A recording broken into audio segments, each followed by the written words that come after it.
pagi, yes. Nah, kalau Kak Seva bilang selamat pagi semua, kalian jawab, yang ada di rumah jawab gini ya. Pagi, yes. Sudah bisa? Yuk kita coba dulu. Selamat pagi Kak Kids. Pagi, yes. Wah, masih kurang semangat nih. Yuk kita sambil bangkit berdiri ya, supaya lebih semangat lagi. Selamat pagi Kak Kids. Pagi, yes. Wah, luar biasa, tepuk tangan buat Tuhan. Hari ini kita memuji Tuhan sama-sama ya. Yuk kita memuji Tuhan sama-sama.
Siapa di sini yang mengasihi Tuhan Yesus? Coba angkat tangannya. Itu masih ada yang belum angkat tangan tuh, coba angkat tangannya. Siapa yang mengasihi Tuhan? Oke, sekarang kita menyanyi lagu Aku Mengasihi Engkau Tuhan. Kita siapkan hati kita ya sebelum kita mendengarkan Tuhan, mendengarkan firman Tuhan.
Tuhan Yesus, terima kasih ya Tuhan atas kebaikan-Mu. Terima kasih kalau Engkau masih memberikan kesehatan dalam setiap hidup kami ya Tuhan. Kalau sebentar lagi kami mau mendengarkan firman-Mu, biar kiranya Engkau yang siapkan hati kami, siapkan pikiran kami ya Tuhan. Biar apa yang disampaikan oleh hamba-Mu boleh terserap dalam setiap hati anak-anak-Mu ya Tuhan. Terima kasih ya Tuhan, kami siap mendengarkan firman Tuhan. Yang dalam nama Tuhan Yesus kami sudah berdoa. Haleluya. Amin. Let's go. When you ask, he cares. When you see, he's there. When you knock, knock, knock, knock, knock. Halo anak-anak, kita ketemu lagi. Tante harap kalian semua sehat semua ya, dan juga tetap semangat ya. Minggu ini kita mau belajar firman dengan seorang tokoh yang mungkin kalian banyak sudah tahu ya, yaitu Yusuf ya. Yusuf ini seorang yang tante banyak belajar juga dari dia ya. Bukan Bapak Mas Yusuf tukang mie goreng itu loh ya, bukan ya. Tapi Yusuf anaknya Bapak Yakub ya. Bapak Yakub yang punya anak 12, Yusuf ini anaknya yang ke-11 ya. Dan dia sangat disayang sama Pak Yakub. Sampai akhirnya dia menerima dua kali dia mimpi, ya. Dia menerima mimpi yang sebetulnya itu adalah gambaran yang Tuhan mau perbuat buat dia. Dan dia juga mengerti, ya. Kalau kalian ingat mimpinya yang pertama, dia melihat ada 11 ikatan gandum yang menyembah ikatan gandumnya, ya. Dan mimpi kedua, dia melihat ada matahari, bulan, dan 11 bintang yang menyembah kepada dia. Wah, ini waktu dia cerita sama saudara-saudaranya dan ayah ibunya, mereka semua kaget, ya. Bahkan ayahnya sempat marah sama dia.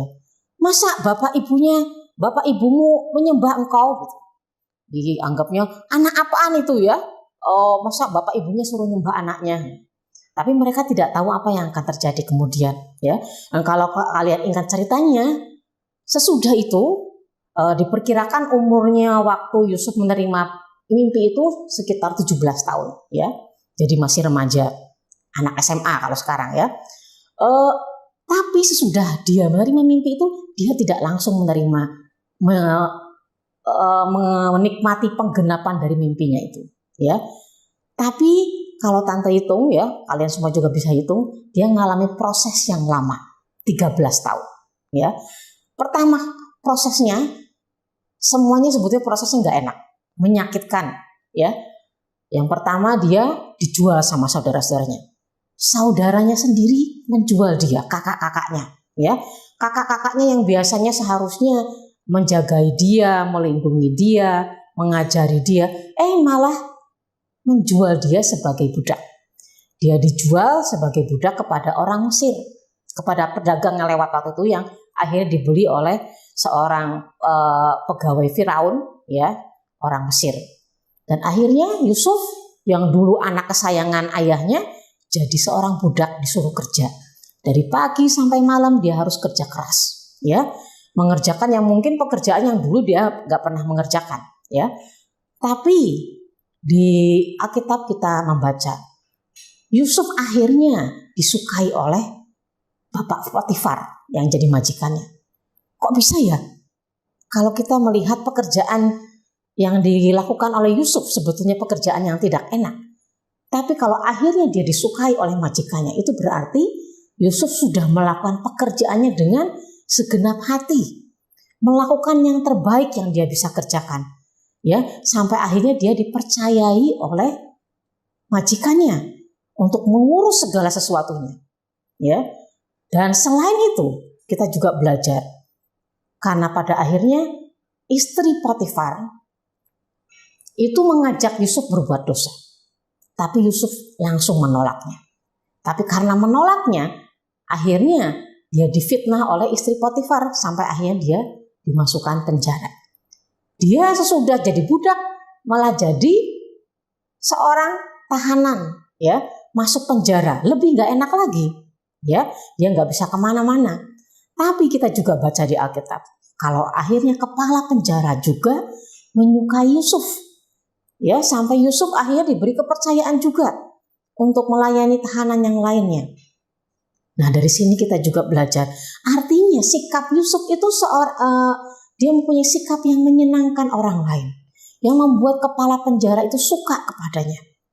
Ya, kita belajar padahal Yusuf ini mengalami hal yang gak enak, ya, tapi dia tetap mempunyai sikap, punya perkataan-perkataan yang menyukakan orang lain, ya.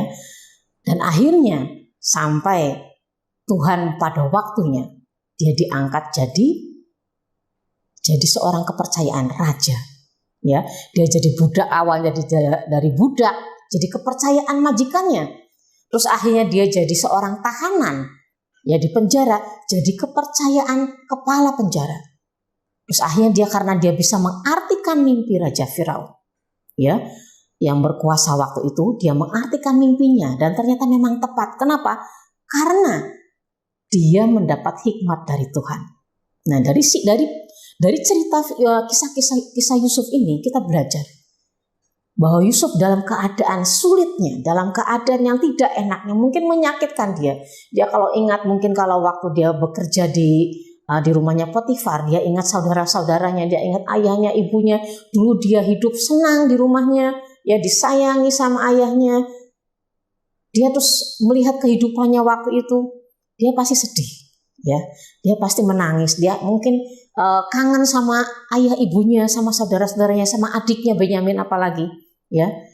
Tapi kita belajar juga bahwa dia tetap melakukan apa yang terbaik. Dia tidak marah. Dia tidak marah-marah terus dia terus akhirnya melakukan hal-hal yang jahat. Tapi dia melakukan yang terbaik. Bahkan dia menjaga hidupnya, menjaga sikapnya supaya tidak berbuat dosa. Dia menolak ajakan berbuat dosa dari istri Potifar. Dan bahkan akhirnya dia disayang sama kepala penjara. Artinya apa? Dia menjaga hidupnya tetap bersikap yang baik sesuai dengan apa yang Tuhan mau, apa yang diajarkan kepada dia oleh ayah Yakub untuk hidup sesuai dengan firman Tuhan, untuk hidup sesuai dengan apa yang Tuhan mau, ya, tetap bersikap baik, bersikap setia, menghormati kepada mereka yang layak dihormati, ya. Jadi dari sini kita belajar. Tante mau membagikan firman ini kenapa? Karena sekarang keadaannya masih sulit, ya. Pandemi masih belum selesai. Kalian juga masih sekolahnya masih harus lihat laptop, harus lihat komputer, harus lihat HP. Belum bisa ketemu teman-teman. Apalagi minggu-minggu ini aturan pemerintah kita tidak boleh pergi-pergi. Ya, kita harus menjaga jarak tetap. Kita harus pakai masker kalau keluar rumah. Keadaannya nggak enak. Ya, tapi sebetulnya lebih nggak enak lagi Yusuf. Ya, Yusuf mengalami 13 tahun nggak enak. Kita ini sekarang baru ya hampir setahun lah kita merasakan gak enak sekarang ini. Tapi kita mau belajar dari Yusuf. Walaupun dia mengalami kesulitan seperti itu, penderitaan lah, bisa disebut penderitaan seperti itu. Tapi dia tetap mengusahakan yang terbaik. Kalau dia bekerja dengan semampunya yang terbaik. Ya. Dan dia mempunyai sikap yang baik juga, yang menyenangkan hati kepala penjara. Nah, Tante berharap kalian semua anak-anak Kahakit, semuanya yang mendengarkan juga punya sikap seperti Yusuf ini, ya. Walaupun keadaan sulit, kita melakukan semuanya yang terbaik. Kita berusaha sekuat tenaga. Kalau kalian belajar mengerjakan tugas-tugas, kerjakan dengan sebaik mungkin. Mungkin banyak PR, banyak yang harus dikerjakan, tetap kerjakan dengan sekuat tenaga, dengan sebaik mungkin. Ya, supaya apa? Karena kalian juga nanti akan menikmati hasilnya. Ya, seperti Yusuf juga dia menikmati hasilnya.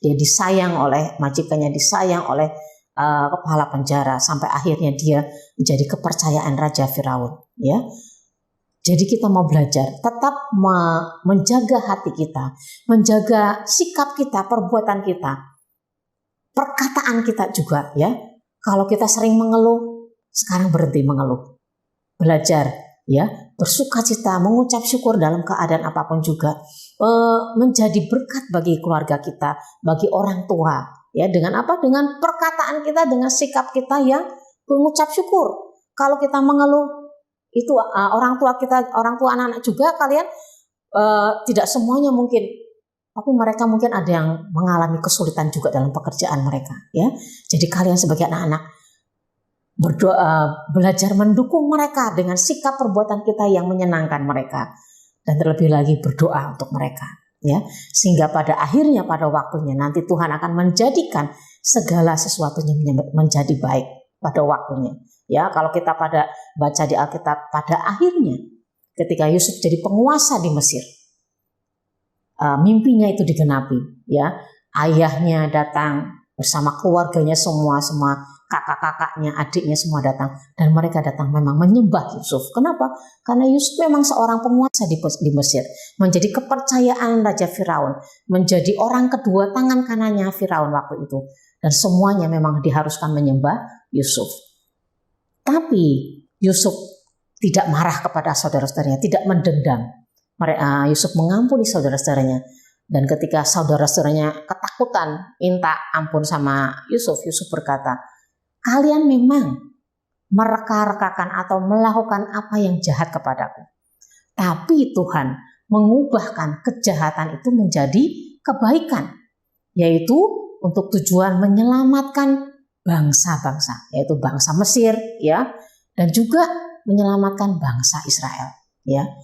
Jadi kalau di terjemahan yang lainnya BIMK Tante baca, Allah mengubahkan kejahatan menjadi kebaikan.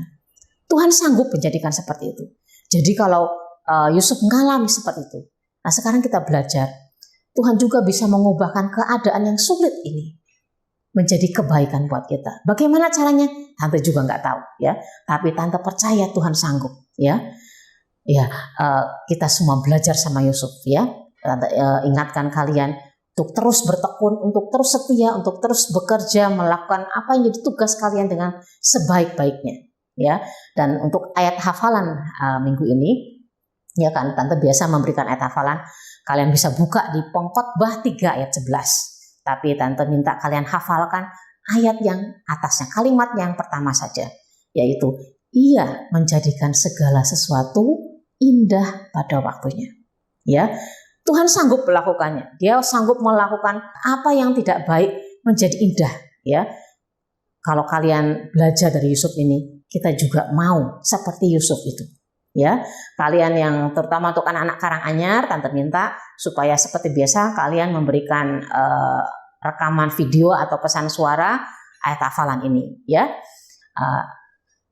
Tante kira cukup untuk firman-Nya. Mari kita berdoa. Tuhan Yesus, kami mau belajar dari Yusuf. Kami mau Tuhan seperti Yusuf ini, meskipun dia menghadapi penderitaan, meskipun dia menghadapi kesulitan selama 13 tahun Tuhan, tapi dia tetap menjaga sikapnya, menjaga perkataannya, menjaga hidupnya Tuhan, untuk tetap benar di hadapan-Mu, dan juga melakukan segala tugas-tugasnya, pekerjaan yang harus dia kerjakan dengan sekuat tenaga Tuhan, dengan memberikan yang terbaik bagi majikannya. Tuhan tolong agar setiap anak-anak Kahal Kids juga menjadi anak-anak yang kuat Tuhan, menjadi anak-anak yang tangguh. Mereka walaupun menghadapi kesulitan dalam belajar mereka, dalam apapun juga Tuhan, mereka tetap melakukan apa yang terbaik, mengerjakan tugas-tugas sekolah dengan terbaik, melakukan semuanya apa yang harus mereka kerjakan Tuhan dengan maksimal, dengan sekuat tenaga mereka, sehingga mereka boleh menikmati hasilnya, dan juga mereka boleh menyukakan setiap orang di sekeliling mereka, menyukakan orang tua mereka, menyukakan setiap guru-guru mereka, dan semua orang sekitar mereka. Tuhan beri kekuatan, beri semangat Tuhan kiranya buat semua anak Kahal Kids, agar mereka Tuhan boleh menjadi berkat, terutama bagi keluarga mereka, bagi teman-teman sekolah mereka, bagi guru mereka, bagi setiap orang yang ada sekeliling mereka. Tuhan tolong mereka ingatkan Tuhan, bahwa Engkau sanggup menjadikan segala sesuatunya baik dan indah pada waktu-Mu Tuhan. Engkau sanggup Tuhan, dan kami mau percaya akan perkataan-Mu, kami mau percaya akan janji firman-Mu. Tuhan beri anak-anak-Mu semua Kahal Kids untuk terus mengingat akan janji firman-Mu ini. Terima kasih Bapa, kiranya Engkau yang memberikan damai sejahtera, sukacita dan kasih-Mu Tuhan terus melimpah atas setiap anak-anak Kahal Kids dan keluarga mereka, sehingga mereka boleh terus menjalani hari-hari mereka dengan ucapan syukur Tuhan. Terima kasih Bapa, kami mengucap syukur, ya, biar kiranya Tuhan penjagaan, perlindungan-Mu terus nyata atas setiap kami semua. Di dalam nama Yesus kami sudah berdoa. Amin. Hai Kahal Kids, gimana firmannya tadi? Jangan lupa ya buat cerita ke orang tua kalian apa yang kalian dapat dari firman hari ini. Oh ya, Kak Syifa mau bagiin ayat hebat loh. Yuk kita buka sama-sama Alkitabnya. Ayat hebatnya ada di Mazmur 119 ayat 105. Coba Kak Syifa tunggu ya. Udah semua? Yuk kita baca bareng-bareng ya. Mazmur 119 ayat 105. Firman-Mu itu pelita bagi kakiku dan terang bagi jalanku. Sekali lagi. Mazmur 119 ayat 105. Firman-Mu itu pelita bagi kakiku dan terang bagi jalanku. Nah, Kahal Kids, sini kan dikatakan firman-Mu itu pelita bagi kakiku dan terang bagi jalanku. Jadi kalian setiap hari harus baca firman Tuhan ya. Jangan lupa untuk lapor ke Abba Fire juga. Oh ya, Kahal Kids, selanjutnya kalian jangan lupa subscribe juga ya di YouTube channel kita. Jangan lupa juga untuk di like dan di-share ke teman-teman kalian supaya teman-teman kalian terberkati sama seperti kalian. Dadah, Tuhan Yesus memberkati. Haleluya. Pemirsa percaya kalian semua diberkati melalui ibadah kita pagi hari ini kan? Nah, setelah kita menyelesaikan ibadah pagi hari ini, kita akan akhiri dalam doa. Mari kita berdoa. Bapak Surgawi, hamba berdoa buat anak-anak dimanapun mereka berada saat ini, biar kasih-Mu limpah atas kehidupan mereka, dan biar kiranya mereka juga hidup dalam kasih itu, dan mereka juga bisa menyatakan kasih itu kepada orang lain, kepada keluarga, kepada saudara, dan bahkan kepada teman-teman mereka. Terima kasih Tuhan, kami juga berdoa buat kedua orang tua mereka, biar kiranya kasih ilahi juga limpah atas kehidupan kedua orang tua mereka, sehingga kasih itu dapat mengalir, terimpartasikan kepada anak-anak yang Tuhan percayakan kepada mereka. Terima kasih buat ibadah pagi hari ini, dan kami bersyukur di dalam nama Yesus. Haleluya. Amin.